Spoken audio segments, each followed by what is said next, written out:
Aujourd'hui, on va faire ensemble une application en s'inspirant d'un projet existant qui fait 23 000 $ par mois avec un taux de marge de 80% et qui a généré historiquement plus de 170 000 $. Tout ça, c'est des informations publiques qu'on trouve sur Trust MMR.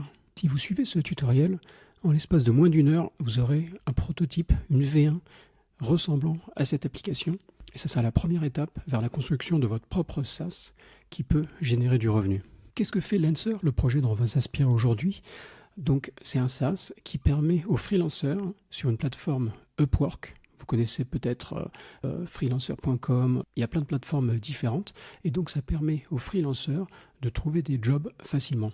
Si vous avez déjà utilisé ce type de plateforme pour chercher des freelancers, vous savez que vous allez recevoir tout de suite plein de demandes très rapidement. Et en fait, parce que les freelancers utilisent des outils d'automatisation qui vont donc scraper les jobs et postuler directement. Et ils le font bien sûr de manière intelligente en sélectionnant les jobs selon des filtres, selon des critères, même en utilisant l'IA pour écrire un texte quand ils postulent au job. C'est ce type d'outil qu'on va reproduire aujourd'hui dans le tutoriel. Le projet sera basé sur une API qui s'appelle Apify, qu'on a déjà utilisé dans des projets précédents, qui va nous permettre donc de scraper Upwork, de récupérer ce que j'appelle les jobs des freelancers. Et la première partie du tutoriel va consister à se faire passer pour un freelancer qui cherche des jobs de web scrapping et de voir si on peut utiliser Apify pour venir récupérer ces jobs de web scrapping sur Upwork. Voici le processus qu'on va suivre dans cette vidéo en partant de l'idée qui ont été validées sur la base du chiffre d'affaires réalisé par cette app. On va ensuite passer donc à un test de l'API Apify qui va nous permettre de venir scraper la donnée du site Upwork. On passe ensuite au prompt version 1 pour faire la même chose, test de l'API mais avec notre propre application. On va tester cette V1 et vérifier que tout marche bien. Puis on va itérer sur le prompt et passer une V2 avec un prompt bien plus détaillé. Et on va finalement arriver au résultat final, qui sera une première version d'un prototype. Débutons le tutoriel. On va commencer par aller tester l'API Apify, le scrapper, pour voir si ça marche bien. Donc on va tester déjà avec l'interface graphique. Alors je tape ici Web Scrapping. Vous voyez que j'ai sélectionné ce scrapper Upwork. Vous avez le nom précis du scrapper ici si nécessaire. Vous allez retrouver dans l'Apify Store. Et j'appuie juste sur Start. Donc le scrapper va retourner, ça va prendre quelques secondes, voire même une minute. Et ensuite, on devra voir les résultats. Vous pouvez cliquer sur Run pour voir la liste des différents scrappers. Donc on voit celui que je viens de lancer est déjà en train de tourner. Et je vais en prendre un que j'avais fait précédemment, qui avait déjà fonctionné. Il suffit de descendre un peu. Et on voit donc voilà tout le résultat du scrapping qui est là. On peut le voir en table ou en format JSON. Et on voit donc qu'on a récupéré toutes les informations sur Upwork de différents jobs sur un sujet web scrapping. C'est donc ce qui va nous intéresser pour construire l'application aujourd'hui. Ce qu'on va faire maintenant, c'est qu'on va récupérer des informations pour pouvoir partager cette API avec Claude, qui va construire notre application. Donc je clique sur API, je vais mettre mon token, donc le mot de passe en visuel, et je vais juste venir copier l'ensemble de ces informations. Et je passe dans Claude, et je viens donc copier-coller, ce que vous voyez ici, pasted, ce que je venais de coller avant. Et j'ai rajouté un prompt pour lancer un petit prototype. Donc étape 1, on a testé Apify pour voir si l'API marchait, si elle arrivait à scraper les données qu'on veut depuis l'interface web de Apify. Étape 2 qu'on commence maintenant, maintenant qu'on a vu que l'API marchait, qu'on pouvait scraper, on va refaire la même chose mais avec une petite application qu'on va construire et qui va faire la même chose, qui va venir utiliser cette API pour aller scraper des données Upwork, les données sur les différents jobs qu'on veut récupérer. Donc on refait exactement la même chose, mais on va le faire nous-mêmes par un appel API depuis l'application qu'on construit, alors qu'au début on était juste en train de tester l'API depuis l'interface web d'Apify. Tout ça est très simple, il suffit de suivre le tutoriel, ça va juste prendre quelques minutes pour arriver à un résultat probant. Je vous explique rapidement le prompt qui est très simple. Donc je lui dis de faire un prototype minimaliste d'une application web pour tester cette API, comme je viens de vous le dire. En termes d'input, donc JSON Field Name Query, ça en fait ça vient d'ici. Donc quand j'ai lancé le test de l'API depuis Apify, voilà, on a mis Web Scrapping ici et vous voyez JSON Field Name Query. Donc ici, je suis passé rapidement, mais j'ai mis web scrapping, mais donc c'est le type de job qu'on veut récupérer.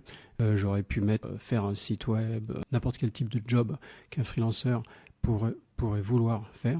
Et donc je repasse dans Claude. Donc voilà, vous retrouvez ça en termes d'input, c'est le type de job qu'on a demandé, là le web scrapping en l'occurrence.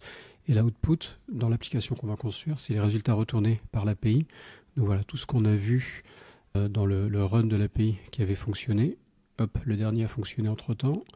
Voilà, ça c'est l'output, c'est toutes ces informations-là qu'on va récupérer et montrer le résultat retourné par API. L'idée, ça va être de bien voir qu'on récupère ces résultats et de le montrer sur l'écran. Hardcode API Key, donc ça c'est juste pour le prototype. C'est pas recommandé de le faire comme ça, mais c'est juste plus pratique pour prototyper rapidement. Une fois qu'on fait tourner, donc j'ai utilisé, alors là ça met Haiku, mais en fait j'avais utilisé Opus plutôt, pour information. Je remets Opus 5 et il suffit de le faire tourner pour récupérer. Donc voilà, le fichier HTML qui va être la première version de notre programme qu'on va tester. Après avoir téléchargé ce fichier et cliqué dessus, donc Python Automation, on va le faire en anglais parce que tout ce site est essentiellement en anglais, et on va lancer ça. Donc pour tester l'API, comme on vient de le faire depuis l'interface web de Apify, on le refait nous-mêmes. Voilà, on a récupéré le résultat. Ça a été un petit peu long, ça a mis plus de 110 secondes à sortir le résultat, ce qui est un peu lent parce qu'après, dans notre expérience utilisateur, il aura à attendre aussi longtemps. Donc c'est à voir si c'est acceptable. Il faudra éventuellement tester d'autres API de scrapping pour voir si on peut améliorer ce temps. Mais au pire, il faudra juste prévenir l'utilisateur par email parce que 110 secondes, c'est un petit peu lent. Mais on va déjà voir si tout est bien. Donc voilà, je vois que ça a fonctionné. Je récupère des informations sur des jobs. Passons à l'étape d'après. Donc je reviens maintenant dans le même feed Claude et on va commencer à faire un prompt un peu plus détaillé pour arriver à avoir une version un peu plus finale de notre prototype, on va dire. Donc je lui explique qu'on itère sur la V2 du prototype. Je lui dis donc qu'à partir du JSON fourni, des informations qu'on a récupérées, on veut identifier des critères clés pour qu'un freelancer puisse utiliser cet outil pour sélectionner donc les jobs qu'il va trouver sur Upwork. Donc l'idée c'est que si vous cherchez un job en tant que freelancer, vous allez chercher par exemple un job sur du web scrapping, vous allez mettre des mots-clés comme Python et d'autres, je ne sais pas, librairies que vous maîtrisez. Vous allez mettre les prix que vous voulez viser, voilà, tous ces différents types de critères. L'idée c'est ça, c'est que dans notre interface, on ait ce type d'informations. Donc voilà, sélection des filtres basés sur les critères, recherche des offres via l'API existante en utilisant le mot-clé. Donc ça c'était un peu l'input, c'est l'input que je vous ai montré à l'instant. Et ensuite l'output, donc les affichages des résultats classés de manière pertinente. Donc je lui dis de créer un petit algorithme pour que, vous le verrez dans le résultat final, on classe les jobs du plus intéressant au moins intéressant selon ses propres critères. Mais tout ça est un peu théorique, mais dans la démo, ça sera hyper clair. Donc si vous ne comprenez pas, vous pouvez passer rapidement, ça n'a pas d'importance. Ensuite, je lui précise que je veux un bouton donc Apply en Upwork. Donc ça va être un lien qui va permettre d'ouvrir le job correspondant. Et je lui parle aussi donc d'une fonction AI Proposal. Donc ça pourrait être intéressant dans une prochaine version. Là, je le veux juste en mock-up. Je veux juste une simulation de cette fonction. Je pense que dans la version finale, ça pourrait être pas mal que quand on veut appliquer un job en tant que freelancer, on ait un petit outil AI qui vienne écrire notre application, qui viennent donc expliquer pourquoi est-ce qu'on a la bonne personne pour faire ce job. Je précise aussi avec le JSON fourni, donc ce que vous voyez ici, qui a été copié, donc ça vient voilà, de notre premier prototype où j'ai copié tout ce JSON, toutes ces données-là, et je les ai collées là, pour que Claude sache, voit le format des données qu'il doit utiliser forcément. On peut maintenant appuyer sur Entrée et faire tourner ce prompt. Et j'avance, voilà donc le fichier Upwork Radar, je le télécharge et je le lance pour le tester. Voilà à quoi ça ressemble. Donc j'ai même un bouton de démo qui me permet de charger les données pour faire ma démo, hyper pratique. Mais vous voyez qu'on aurait pu donc remplir, par exemple ici web scrapping et faire la recherche comme on l'a fait dans la première étape quand on a testé l'API. Donc on a récupéré 7 offres de travail, 7 jobs ici. Donc j'ai postulé depuis la France, j'ai mis un taux horaire, combien je voulais gagner de l'heure, un budget visé, donc ça c'est pour vraiment déterminer le type de job qu'on veut viser. J'ai différents filtres, etc. Et donc si je regarde les jobs, c'est hyper pratique. Donc je vois qu'on m'a classé différents jobs avec directement un score de matching, donc de 73, de 52. Si je bouge le taux horaire, vous voyez qu'en bas, il y a l'algorithme gère ça en live. Donc on voit que ça marche bien. J'ai un bouton pour aller appliquer sur Upwork et directement aller appliquer à ce job. J'ai le bouton AI Proposal.